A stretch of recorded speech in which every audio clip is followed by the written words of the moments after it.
probably the last 12 months have been a real challenge for many leaders. The next 12 months and beyond are still going to be a challenge. Now, to explore this issue, I've got in the studio today Professor Andrew Kakabadse. Now, Andrew, you've seen lots of leadership situations. What's your advice for 2010? I know you've just written a book and you give 3 broad headings there: reach, readiness and rollout. Do they apply in this context? Yes, they do apply. At the moment, what's very important in terms of your capacity to reach out to your markets, stakeholders, banks, suppliers, whoever it happens to be, is it the same as before? Can you actually have the same business model that you had before the financial downturn? How much have other organizations learnt? What is the competitive advantage that you think you have versus what you actually have? Once you've had that debate, and that debate needs to be had both at top team and board level, and what we're finding is that part of the readiness is preparing your board.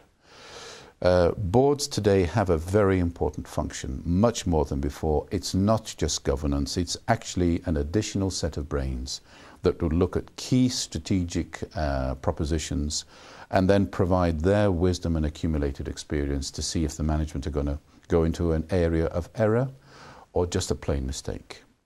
So getting the board now ready to think about competitive advantage and challenge you is important. And getting the organization now ready for what it means to operate in these new markets where people are much leaner, they're that much hungrier, and they've worked very hard to maintain their markets, is stage 2.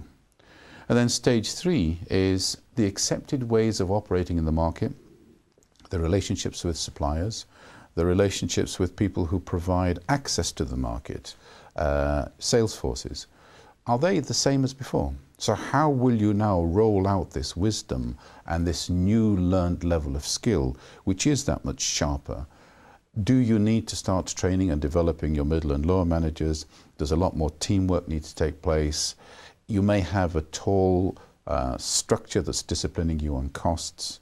Is this structure now still tall and well disciplined, but now needs to be highly flexible at lower levels? So part of the rollout will be, do some of your middle and lower level managers need to think almost like the CEO and chairman to manage the budgets and also the investment in communities, and also a press that is now highly conscious of what it means to be a responsible organization? So yes, I'm finding those 3 headings very important. They are guides, but they are guides about, please don't make the same assumptions that you can do business now as you did it before. Good food for thought. Thank you very much, Andrew.